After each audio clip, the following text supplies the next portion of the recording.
I think there's a few things that we need to really think about. And I think we should actually be worried. We make light of what this loony Labour Party government is doing, the Keir and his commie friends. We've got the beldame of the far left as Home Secretary, wreaking havoc everywhere she goes. She's now, believe this or believe this not, she's going to class misogyny as terrorism. Now, I'm not sure how that's going to work out. I mean, I don't know any men that hate women. There are some pretty hateful women out there, but I don't know any men that hate women across the board. And I think I know probably half of my friends are men. So I know quite a few men. Don't know any of them that hate women. But, you know, she's going to legislate against that, and that's going to be added to the long list of people who are going to be spied on and looked at and probed. And what else is she going to look at? Well, she talks about Islamist terrorism. Well, nobody really has a problem with that. We know there's a massive threat from Islamist terrorism, but surely there's a lot of people already looking at Islamist terrorism. So are they going to scale down their looking at Islamist terrorism, because she's also going to look at the far right? Now, I've been involved in right-wing politics in a big way for the past 7 years. And have I come across some far-right people? Yes. Are there many of them? No.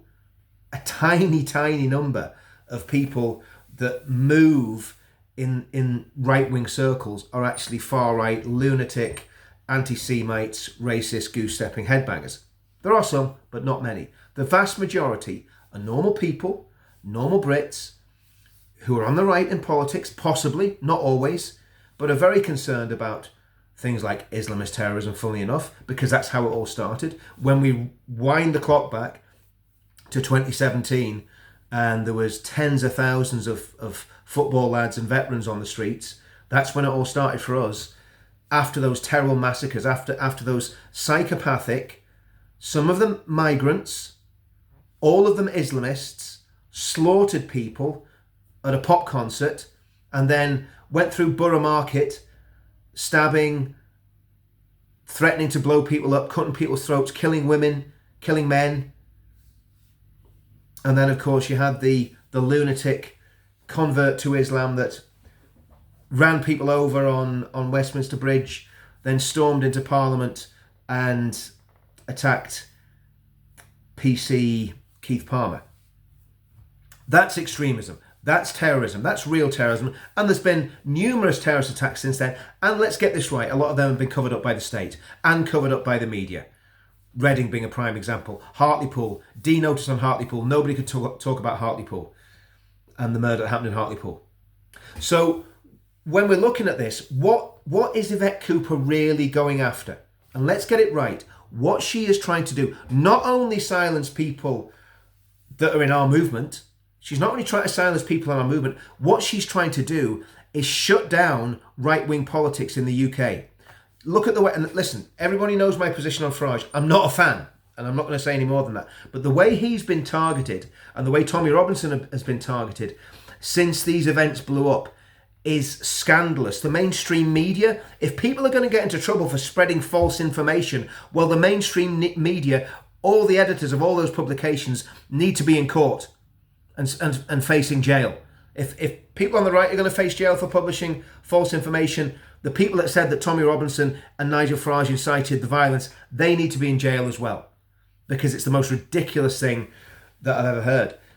But this is a concerted effort to shut down the dissident right, let's call it that, because the Conservative Party isn't right-wing. There are a few right-wing people in the Conservative Party. Suella Braverman, that's probably it, the only one I can think of. All the rest of them are just pretending to be right-wing until they get positions of power in the shadow cabinet.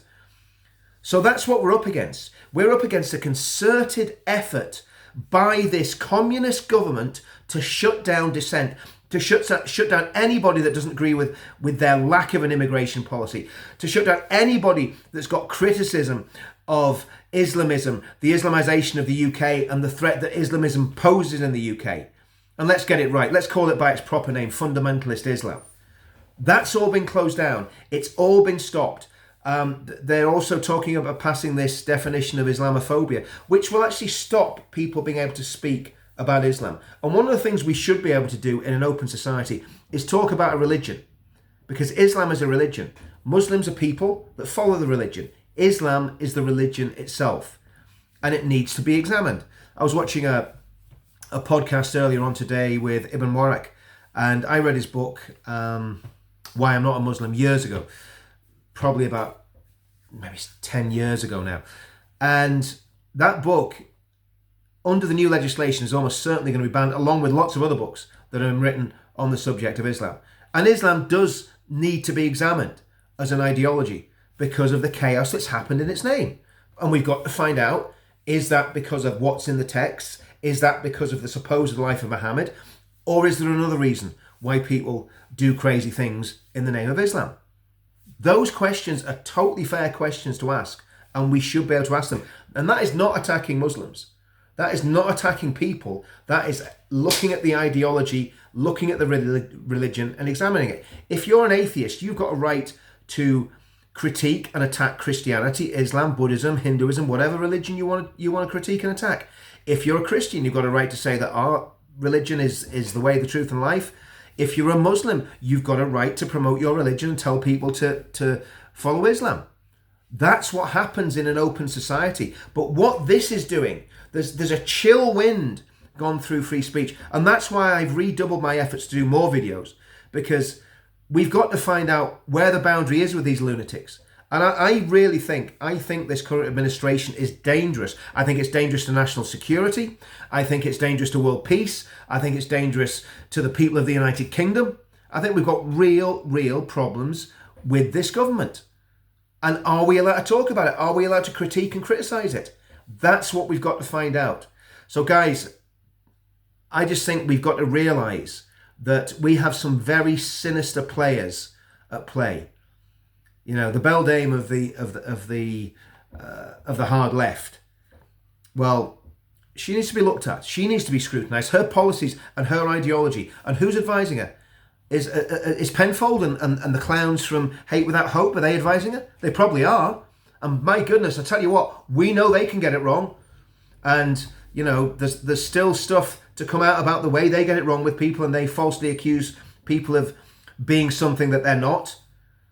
So there's a lot of sinister, dark stuff going on. We have a far left government. We must oppose them in every legal way possibly.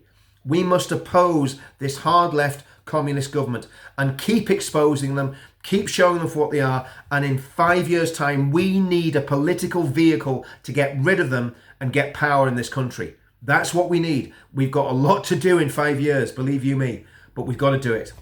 Anyway, last rant of the day. Happy Sunday. I'll see you all next week.